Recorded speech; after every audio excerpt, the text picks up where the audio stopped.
அண்மை செய்தி. முதலமைச்சர் மு.க.ஸ்டாலின் தலைமையில் பிப்ரவரி 10ஆம் தேதி அமைச்சரவை கூட்டம் நடைபெறும் என்று அறிவிப்பு வெளியாகியிருக்கிறது. காலை 11 மணி அளவில் தலைமை செயலகத்தில் அமைச்சரவை கூட்டம் நடைபெறும் என்று தெரிவிக்கப்பட்டிருக்கிறது.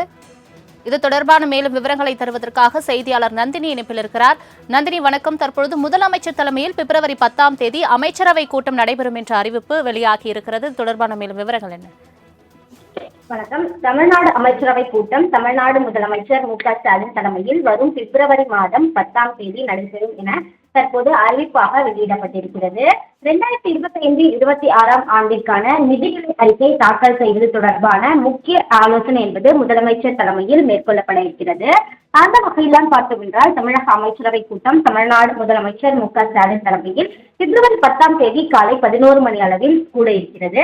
குறிப்பாக பார்த்தோம் என்றால் நிதிநிலை அறிக்கையில் இடம்பெற வேண்டிய முன்னேற்றங்கள், அதே போன்று பல்வேறு திட்டங்களுக்கு ஒப்புதல் வழங்குவது குறித்து அமைச்சரவை கூட்டத்தில் விரிவான ஆலோசனை மேற்கொள்ளப்பட்டு பல்வேறு திட்டங்களுக்கு ஒப்புதல் அளிக்கப்படுவதற்கான வாய்ப்புகள் இருப்பதாக பார்க்கப்படுகிறது.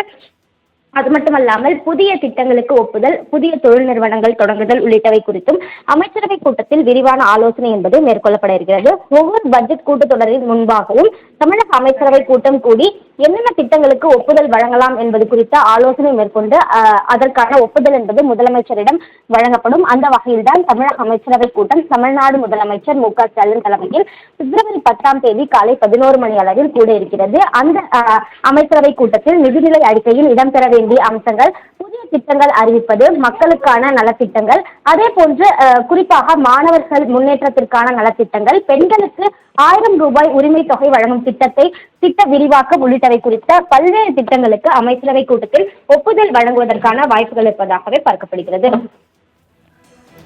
தங்களின் முழு விவரங்களுக்கு நன்றி நந்தினி.